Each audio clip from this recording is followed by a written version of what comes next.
और सारा आज कलाकार एक मुंह से इस सारा मीडिया के बाइकआउट करलो आ केहू इंटरव्यू ना दी। आ हम कहे कि गांव में अगर मीडिया वाला कोनो कलाकार के माई या बहिन या बाबू लगे जाता तो का करे के बा, हम बोलेम ना, लेकिन तू लोग बुझल के का करे के बा।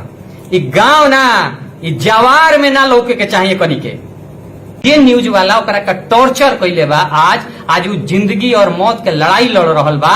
ओकरा संगे हम और पूरा हमार भोजपुरी के सब गायक, सारा टेक्नीशियन, सारा लोग खड़ा बा आ हमनी के भाई के बचाएम सन, हर सख्त प्रयास करतनी सन।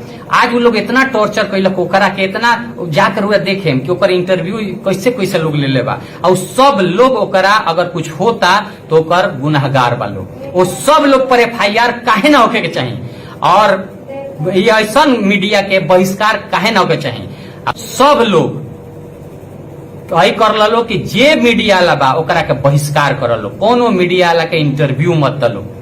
आज जौन लड़का जिंदगी और मौत से जूझ रहल बा ओकरा जानता रह, ओकर मेहरारू के 8 महीना के लड़का बा पेट में।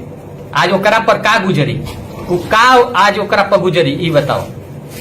आज हम हॉस्पिटल जब गईनी है, डॉक्टर से बात करनी है, डॉक्टर बड़ी मायूस होके कहले हैं कि बचावे की कोशिश हो रहा बा। वो आदमी डिप्रेशन में आके, डिप्रेशन के कारण का बा रूल सुने तो अच्छा हो जाए।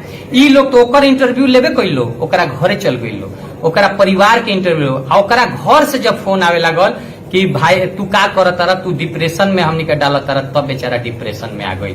अब पता ना का कोइल का ना कोइल की तो जांच के विषय बा, पर जांच हो रहा बा। रिपोर्ट आई तो पता चली